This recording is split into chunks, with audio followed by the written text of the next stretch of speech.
Oke, mari kita langsung bedah ini ya. Sumber Anda hari ini, bab 19 Kode Disiplin, ini klaimnya lumayan berani loh. Katanya nih, kegagalan finansial itu seringkali bukan karena kurang peluang atau ilmu, tapi yaitu tadi, satu hal yang sering banget kelewat. Kita mau kupas tuntas nih, kenapa sih disiplin ini dianggap fundamental banget? Dan gimana sumber ini kasih saran buat ngadepin musuh terbesarnya?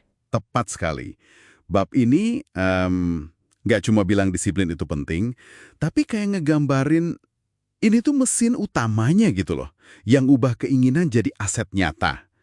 Tanpa tindakan yang konsisten, yang terarah, nah ini dimungkinkan oleh disiplin, strategi paling bagus sekalipun ya cuma jadi teori aja, di atas kertas doang.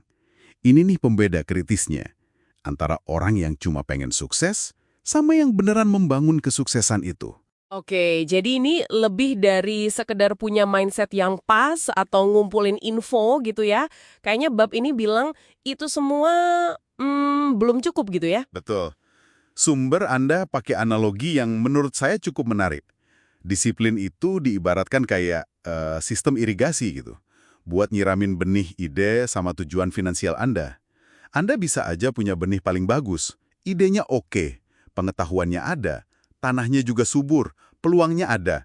Tapi kalau nggak ada saluran air yang konsisten, ya disiplin itu tadi, ya layu semua. Intinya tuh di keputusan sehari-hari. Milih nabung daripada aduh tergoda diskon terbaru, ya kan? Atau konsisten luangin waktu belajar investasi daripada ya scrolling medsos nggak jelas.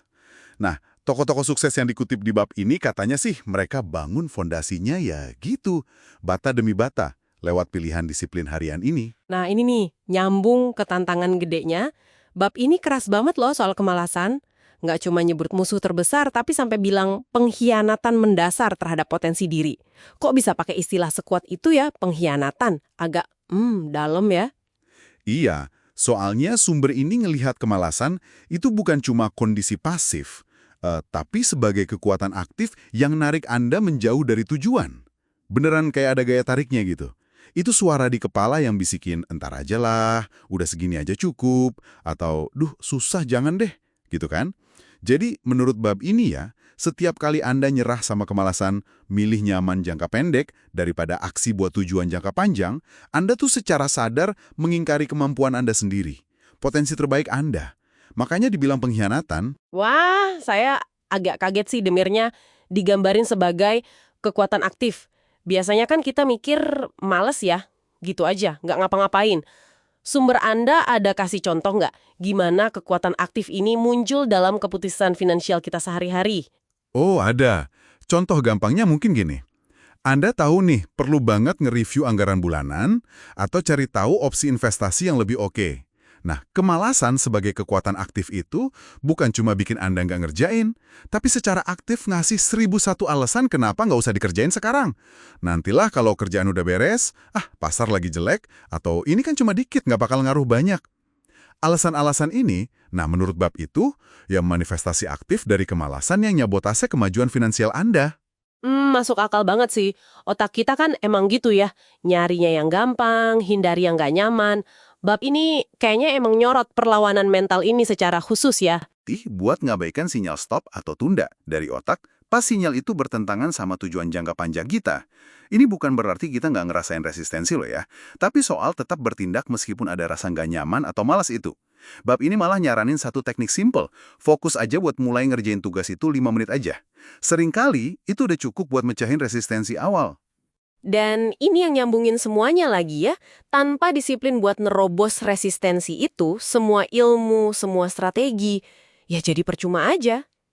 Ide brilian ya tinggal ide aja di kepala. Persis, bab 19 ini bener-bener negasin kalau disiplin itu kayak jembatan antara tahu apa yang mesti dilakuin sama beneran ngelakuin itu secara konsisten. Sumber Anda mungkin kasih contoh kontras gitu ya. Orang yang baca puluhan buku finansial tapi nggak pernah mulai investasi secara disiplin. Dibandingin sama orang yang ilmunya mungkin dasar aja, tapi disiplin banget. Nabung, investasi sekian persen dari gaji tiap bulan nggak pernah bolong. Hasil jangka panjangnya, ya jelas beda jauh lah. Disiplin itu yang ngubah potensi jadi performa nyata. Jadi hasil beneran. Jadi intisari dari kode disiplin ini benar-benar balik lagi ke pertarungan di dalam diri ya. menangin pergulatan ngelawan kecenderungan alami kita buat nunda dan cari nyaman. Disiplin itu bukan fitur tambahan yang nice to have gitu, tapi kayak sistem operasi yang wajib ada. Gitu ya? Betul sekali. Fondasi yang bikin semua strategi lain bisa jalan.